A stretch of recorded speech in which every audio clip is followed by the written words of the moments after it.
नमस्कार, मैं हूं संजय राजन। स्वागत है आपका एपेक्स न्यूज इंडिया में। आप देख रहे हैं हमारा खास कार्यक्रम मुद्दे की बात राजन के साथ। अपने इस कार्यक्रम में हम आपसे देश दुनिया के 2-3 बड़े मुद्दों पर विस्तार से चर्चा करते हैं। कोशिश ये रहती है कि आपको उन चुनिंदा मुद्दों के तह तक ले जाऊं और उस खबर के हर पहलुओं से आपको रूबरू कराऊं। आज हम जिसे अपना पहला मुद्दा बनाया है वो ये कि ब्रिटेन में करीब 70 साल तक राज करने वाली महारानी एलिजाबेथ II का गुरुवार यानी 8 सितंबर 2022 को निधन हो गया। 96 साल की महारानी एलिजाबेथ द्वितीय ने स्कॉटलैंड के बाल्मोरल कैसल में अंतिम सांस ली। अब ब्रिटेन में राजघराने की कमान चार्ल्स के हाथों में आ चुका है। इस पूरे घटनाक्रम पर हम आपसे विस्तार से चर्चा करेंगे। उसके बाद हम चलेंगे अपने देश और उत्तर प्रदेश की राजधानी लखनऊ में हुए लेवाना होटल अग्निकांड के बाद अवैध निर्माण को लेकर जो आंकड़े आ रहे हैं वो बेहद ही चौंकाने वाले हैं। इस पर हम आपसे विस्तार से चर्चा करेंगे और फिर आखिर में हम बात करेंगे, ये मुद्दा भी उत्तर प्रदेश से ही लिया है कि कैसे रोजगार के मामले में यूपी में लगातार बेहतरी के संकेत नजर आ रहे हैं। योगी सरकार के प्रयासों से यूपी में बेरोजगारी दर महज करीब 3% तक ही रह गई है। यह आंकड़ा एक सर्वे से आया है, यह हम नहीं कह रहे हैं। इस पर हम आपसे विस्तार से बात करेंगे। तो आइए शुरू करते हैं हमारा खास कार्यक्रम मुद्दे की बात राजन के साथ। चलिए चलते हैं अपने पहले मुद्दे की ओर। दुखद खबर है। ब्रिटेन में गुरुवार का दिन यानी 8 सितंबर 2022 का दिन एक दुखद खबर लेकर आया। पिछले कुछ साल से बीमार चल रही ब्रिटेन की महारानी एलिजाबेथ द्वितीय के निधन की सूचना आई। अभी हाल ही में लिज ट्रस को महारानी ने ब्रिटेन के 15वें प्रधानमंत्री के रूप में शपथ दिलाई थी। उसके महज चंद दिनों के बाद ही महारानी की मौत की सूचना से ब्रिटेन ही नहीं सारे कॉमनवेल्थ के देशों समेत विश्व में एक शोक की लहर दौड़ गई। महारानी एलिजाबेथ द्वितीय 96 साल की उम्र में स्कॉटलैंड के बाल्मोरल कैसल में अंतिम सांस ली। महारानी एलिजाबेथ द्वितीय ब्रिटेन में सबसे लंबे समय तक राज करने वाली महारानी हैं, जिन्होंने अपने 70 साल के कार्यकाल में 15 प्रधानमंत्रियों को पद और गोपनीयता की शपथ दिलाई। महारानी के निधन पर दुनिया भर में शोक संदेशों का सिलसिला जारी है। उनके अंतिम संस्कार में देश भर से जानी मानी हस्तियां शिरकत करने वाली हैं। अब महारानी के निधन के बाद 73 साल के प्रिंस चार्ल्स को ब्रिटेन का राजा घोषित किया जा चुका है, जबकि प्रिंस विलियम को बरतानी सिंहासन का अगला उत्तराधिकारी भी घोषित किया जा चुका है। महारानी एलिजाबेथ के निधन पर आइए देखते हैं कि देश की जानी मानी हस्तियों ने क्या कुछ कहा। जाहिर सी बात है, दुख की इस बेला में पूरा विश्व ब्रिटेन के साथ है। सबसे पहले शोक संदेश लेते हैं भारत के प्रधानमंत्री नरेंद्र मोदी का। इन्होंने लिखा था कि महारानी को अपने समय की एक दिग्गज शासक के रूप में याद किया जाएगा। इसी कड़ी में फ्रांस के राष्ट्रपति इमैनुअल मैक्रों ने महारानी के प्रति शोक संवेदना व्यक्त करते हुए लिखा कि महारानी ने 70 साल में ब्रिटेन को स्थिरता दी। क्वीन ने लोगों पर एक अमिट छाप छोड़ी जिसे हमेशा याद किया जाएगा। कनाडा के प्रधानमंत्री जस्टिन ट्रूडो का भी कुछ इसी तरह का शोक संदेश रहा। उन्होंने अपने शोक संदेश में लिखा कि क्वीन एलिजाबेथ ने कनाडा के लोगों के लिए जो किया उसे हम कभी नहीं भूल पाएंगे। अमेरिका के राष्ट्रपति जो बाइडेन ने लिखा है, महारानी एलिजाबेथ द्वितीय एक सम्राट से कहीं अधिक थी। उनके निधन से एक पूरे युग का अंत हो गया। दरअसल क्वीन एलिजाबेथ 2 जून 1953 को जब ब्रिटेन की महारानी के पद पर आसीन हुई, उस वक्त ब्रिटेन के गिरते साख की वजह से राजशाही परिवार पर हर तरफ से सवाल उठ रहे थे। लेकिन एक सशक्त महिला होने के नाते एलिजाबेथ ने हर चुनौतियों का सामना करते हुए शाही परिवार के रुतबे और सम्मान को अपने शुरुआती दिन से लेकर आखिरी दिन तक बरकरार रखा। महारानी एक अति मिलनसार व्यक्तित्व की धनी रही। जानवरों से उनका खास लगाव किसी से छुपा नहीं था। जितना वो इंसानों से प्यार करती थी, उतना ही वो अपने पालतू जानवरों से भी करती थी। इसके अलावा उनकी लोकप्रियता उस वक्त देखते बनती थी जब वो शाही सवारी में शाही सैनिकों के साथ निकलती थी। लोगों का हुजूम अपने महारानी के दर्शन के लिए सड़कों पर उमड़ पड़ता था। आइए जरा एक नज़र देख लेते हैं कि महारानी एलिजाबेथ के जन्म से लेकर निधन तक का सफ़र। कुछ चुनिंदा तारीखें हैं जो इतिहास बन गई हैं हमने सोचा कि आपके लिए भी वो लेकर के आएं। 21 अप्रैल 1926 को क्वीन एलिजाबेथ का लंदन में जन्म हुआ था। 20 नवंबर 1947 को प्रिंस फिलिप से क्वीन की शादी हुई थी। ऐतिहासिक दिन है ये सब, जो अब यादों में रह गई हैं। 14 नवंबर 1948 पहले बेटे प्रिंस चार्ल्स का जन्म हुआ। घर में खुशियां आई थी। दिवंगत महारानी के घर में पहला पुत्र प्राप्त हुआ। 1945 में ब्रिटिश सेना की महिला विंग में शामिल हुई। 6 फरवरी 1952 की बात की जाए तो किंग जॉर्ज की मौत के बाद ब्रिटेन की वो रानी घोषित हुई। वक्त लगा ताजपोशी में 2 जून 1953 को वेस्टमिंस्टर एब्बे में एलिजाबेथ की ताजपोशी हुई। 21 जून 1982 को क्वीन के दूसरे बेटे विलियम्स का जन्म हुआ। दूसरी बार घर में खुशियां आईं। 6 फरवरी 2020 शासन के 60 साल पूरे होने पर डायमंड जुबली मनाई गई। बड़े धूमधाम से यह समारोह हुआ था। 5 अप्रैल 2020 कोरोना ग्रसित होने के बावजूद लोगों की सेवा में लगातार जुटी रही। और 8 सितंबर 2022 वो दिन आ ही गया जब महारानी एलिजाबेथ हम सबको अलविदा कह के चली गई। इस दिन महारानी का निधन हो गया। ये तो रहा महारानी एलिजाबेथ के जन्म से लेकर निधन तक का सफर। महारानी एलिजाबेथ ने जिसने भी मुलाकात की, उनकी आत्मीयता ने लोगों पर अमिट छाप छोड़ी। देश के प्रधानमंत्री ने भी महारानी के साथ मुलाकात का जिक्र अपने शोक संदेश के दौरान किया। प्रधानमंत्री नरेंद्र मोदी ने महारानी से अपने मुलाकात का जिक्र करते हुए बड़े ही भावुक अंदाज में लिखा था कि कैसे मुलाकात के दौरान महारानी ने उन्हें वो रुमाल दिखाया था जो उनकी शादी के वक्त तब राष्ट्रपिता महात्मा गांधी ने तोहफे में दिए थे। यहाँ एक और दिलचस्प बात बताना चाहूँगा। महारानी एलिजाबेथ सेकेंड के पिता का निधन फरवरी 1952 में हुआ था, लेकिन उनको ताजपोशी के लिए 16 महीने का इंतजार करना पड़ा।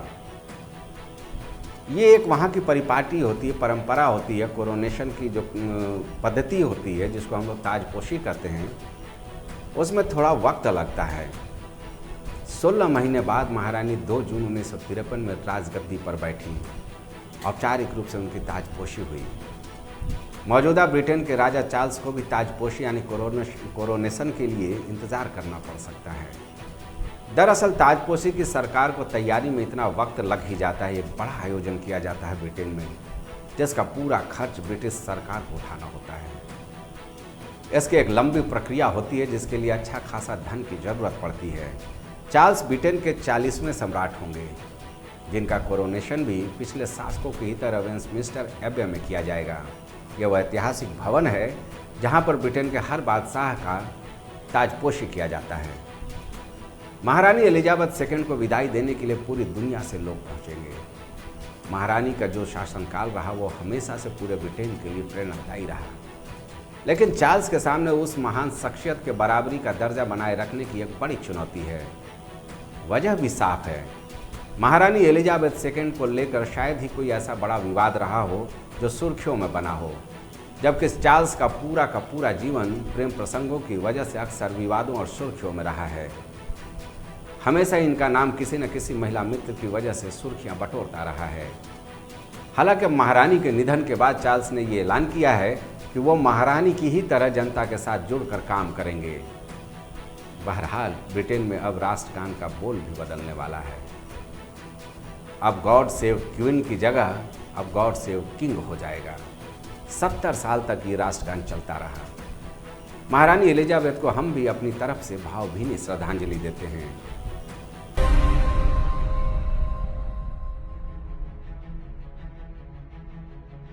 तो चलिए चलते हैं अपने दूसरे मुद्दे की ओर। लखनऊ के हजरतगंज में एक होटल था जिसका नाम था लेवाना। था इसलिए कि अग्निकांड और 4 लोगों की मौत के बाद उसे सील बंद कर दिया गया है। यह पूरा घटनाक्रम आपने देखा है, जाना है। इसके पहले भी एक अग्निकांड चारबाग के तंग गलियारे में 2-3 साल पहले हुआ था। 2 होटलों में आग लगी और हड़कंप मचा। और इस वक्त लेवाना में अग्निकांड के बाद मुख्यमंत्री योगी आदित्यनाथ की शक्ति के बाद मातहत एक्शन में नजर आ रहे हैं। मुख्यमंत्री ने कह क्या दिया कि राजधानी के सारे अवैध निर्माणों को चिन्हित कर कार्रवाई की जाए। अब अधिकारी डट गए हैं, डरे हुए भी हैं। अवैध निर्माण का जखीरा बन चुकी राजधानी के हर क्षेत्र में होटल, अस्पताल और बड़े बड़े भवनों का निरीक्षण परीक्षण का दौर तेजी से जारी है। दरअसल इस तरह के बड़े भवनों के निर्माण के पहले लखनऊ विकास प्राधिकरण यानी LDA, फायर और तमाम जगहों से NOC की दरकार होती है। लेकिन आप चौंक जाएंगे, जो हालिया आंकड़ा सामने आया है उसे देखकर आप चौंक जाएंगे। राजधानी लखनऊ में नक्शे से 7 गुना से ज्यादा अवैध निर्माण हुआ है। ध्यान से देखिए इस डिटेल को। लखनऊ में 60,000 से ज्यादा अवैध कॉम्प्लेक्स और दुकानें हैं। राजधानी लखनऊ की बात की जाए तो करीब 71,000 वाणिज्यिक भवनों का अवैध निर्माण है। लखनऊ में 5.18 लाख आवासीय भवन भी बगैर नक्शे के निर्मित हैं। बिना नक्शा निर्माण से 200 करोड़ का चपत का आकलन है। जो LDA और तमाम ऐसे जो NOC देने वाले विभाग हैं, वहाँ जो रेवेन्यू जाता है उस पर 200 करोड़ रुपए का चपत का आकलन है। अब आप समझिए, ये तो अलग अलग सोर्सेज से मैंने आंकड़ा हासिल किया है। मैं भी चौंक गया और आप भी संभवतः चौंक गए होंगे। लेकिन ये समझना बहुत ज़रूरी है कि आखिर ऐसे हालात ही क्यों बन रहे हैं।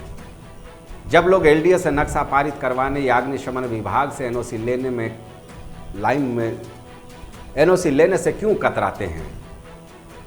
आप जब इन विभागों में जाएंगे, मैंने तो पत्रकारिता के एक लंबे दौर में काफ़ी करीब से इन विभागों को देखा है, कवरेज किया है। सामान्यतः आप पूरी ईमानदारी से चाहेंगे कि आपके आवेदन पर तत्काल कार्रवाई करते हुए निस्तारण कर दिया जाए, तो ये हो ही नहीं सकता है। बाबू और अधिकारियों के भ्रष्टाचार के तंत्र में फंसकर आम आदमी मजबूर हो जाता है कि किसी दलाल के माध्यम से या फिर कोई और अंडर टेबल डीलिंग के जरिए अपने फाइल को निस्तारित कराए। और कई बार तो ऐसी भी खबरें आई हैं, हम तक पहुंचती हैं कि फलाना बाबू या अधिकारी ने पैसा ले लिया लेकिन काम भी नहीं हो रहा है। LDA के भ्रष्ट तंत्र ने पूरी व्यवस्था को चौपट कर दिया है। जो धन LDA के कोष में जाना चाहिए, इस भ्रष्टाचार के मकड़जाल में वो धन बाबू और अधिकारियों का जेब भर रहा है। एक और आंकड़ा है, देखिए, ये कोई मैं नहीं बोल रहा हूँ, बल्कि लखनऊ विकास प्राधिकरण का ही ये आंकड़ा है जो मैं आपके सामने इस कार्यक्रम में लेकर आया हूँ।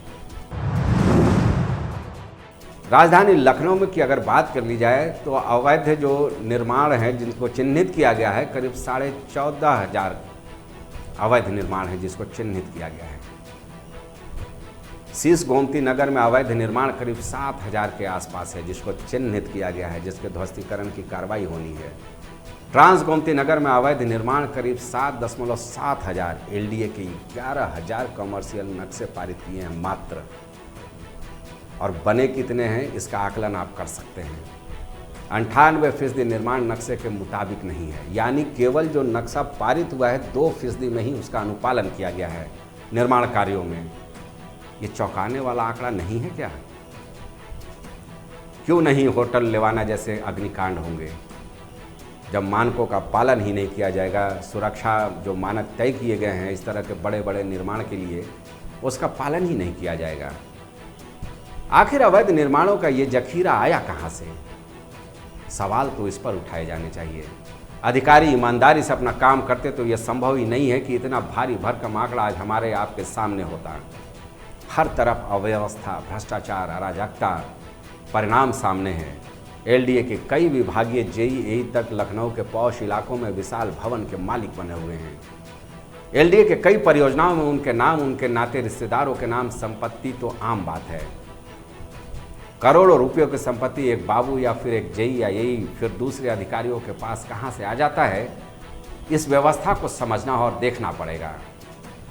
चाहिए तो ये कि लखनऊ विकास प्राधिकरण ही न बल्कि पूरे प्रदेश के अलग अलग विकास प्राधिकरणों में अलग अलग विजिलेंस की सक्रियता बढ़ा दी जाए, तो व्यवस्था में फैले दलाल तंत्र और अवैध उगाही तंत्र पर शिकंजा आसानी से कसा जा सकता है। मौजूदा मुख्यमंत्री योगी आदित्यनाथ और उनकी सरकार की कोशिश जारी है। इससे न केवल LDA को एक अच्छा खासा राजस्व आना शुरू हो जाएगा, बल्कि ईमानदार व्यवस्था में हर कोई चाहेगा कि वो नियमों का पालन करके ही कोई निर्माण कार्य कराए। अगर ये सुधार नहीं होता है तो शायद ही कोई सामान्य आदमी चाहेगा कि एक छोटे से काम के लिए महीनों इंतजार करना पड़े, दलाल से लेकर बाबुओं तक से अंडर डील करनी पड़े, हर दिन दफ्तर का चक्कर लगाना पड़े और फिर जो रिजल्ट चाहिए वो भी ना मिल पाए। आप खुद जाइए ऐसे संस्थानों में, आपको हकीकत खुद पता चल जाएगा। तब आपको हमारे इस कहे का मतलब भी समझ आ जाएगा। अगर ये व्यवस्था नहीं सुधरती है तो फिर सब कुछ ऐसे ही भगवान भरोसे चलेगा। अब तो हालात ऐसे हैं कि लेवाना कांड के बाद सख्ती से कुकुरमुत्ते की तरह चल रहे होटलों से नाम का होर्डिंग भी हटा दिया गया है। पढ़ रहा था, करीब 300 से ज़्यादा होटल अस्पतालों को लिस्ट शासन ने एलडीए से तलब किया है, जो शासन को भेजा भी जा चुका है। जानकारी तो यह भी मिल रही है कि गलत तरीके से दिए गए भवनों के फाइल को संबंधित अधिकारी बड़े पैमाने पर गायब करवाने में लग गए हैं। विचित्र हालात है ये हाल राजधानी लखनऊ का है। बाकी जगहों की क्या स्थिति होगी आप समझ सकते हैं। चलिए, मुख्यमंत्री योगी आदित्यनाथ का चाबुक चला है तो ये माना जा सकता है कि जल्द ही व्यवस्था में सुधार भी नजर आएगा।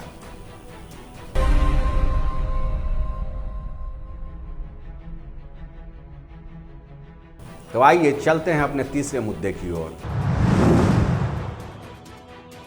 आप अक्सर या फिर यूं कहें कि बेरोजगारी को लेकर अमूमन विरोधी दलों के हर मन से आवाज सुनते होंगे।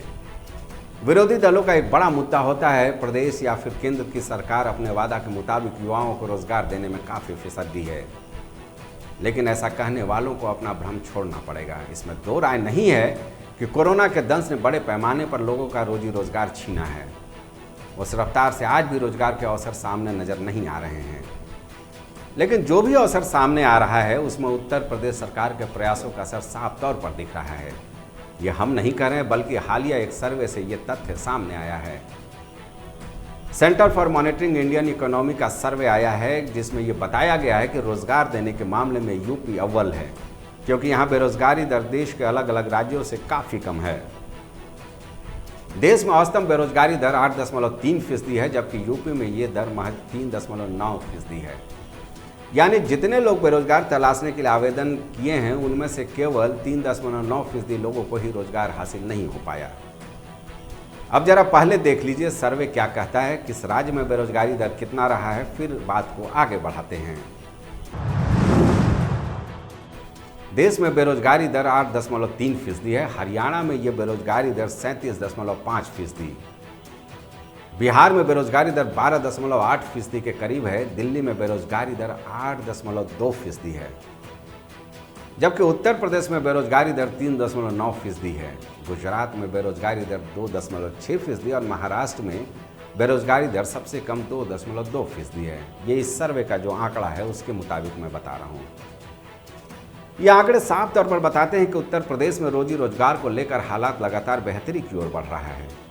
हालांकि गुजरात और महाराष्ट्र जैसे राज्य अभी भी रोजगार देने के मामले में उत्तर प्रदेश से आगे हैं, लेकिन हरियाणा, बिहार और देश की राजधानी दिल्ली के हालात उत्तर प्रदेश से बेहतर नहीं हैं। ये इस सर्वे में साफ तौर पर दिख रहा है।